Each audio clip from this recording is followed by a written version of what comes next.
आज की यह कहानी है एक ऐसी रहस्यमयी रात की जहां एक शिक्षक की जिंदगी बदल गई और एक नाग को मिली मुक्ति।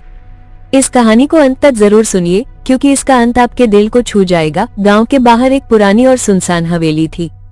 लोग कहते थे कि वहां हर पूर्णिमा की रात एक रहस्यमयी नाग दिखाई देता है जो इंसानों की तरह बोल सकता है। कोई भी उस हवेली के पास जाने की हिम्मत नहीं करता था। रमेश शहर से आया एक नया स्कूल शिक्षक था। उसे इन बातों पर विश्वास नहीं था।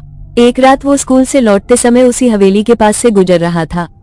अचानक उसने जमीन पर कुछ रेंगता हुआ देखा। पहले तो उसे लगा कि वो कोई साधारण सांप होगा, लेकिन जब वो पास गया तो उसके पैरों तले जमीन खिसक गई। वहां एक बड़ा काला नाग था जिसकी आंखें इंसान जैसी चमक रही थी।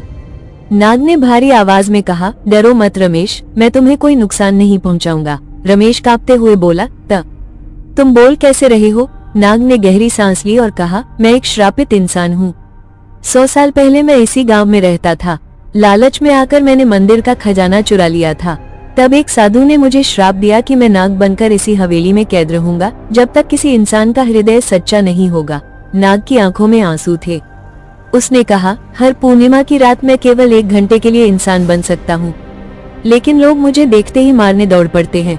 किसी ने मेरी पीड़ा समझने की कोशिश नहीं की। रमेश का दिल पिघल गया।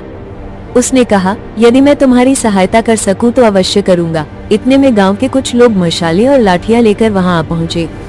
वे चिल्लाने लगे, उस नाग को मार दो, वही हमारी मुसीबत है। रमेश उनके सामने खड़ा हो गया और बोला, यह नाग नहीं, एक श्रापित इंसान है।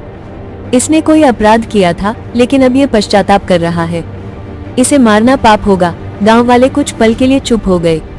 तभी तेज रोशनी फैल गई। नाग धीरे धीरे इंसान में बदलने लगा। सब लोग आश्चर्य से देखने लगे।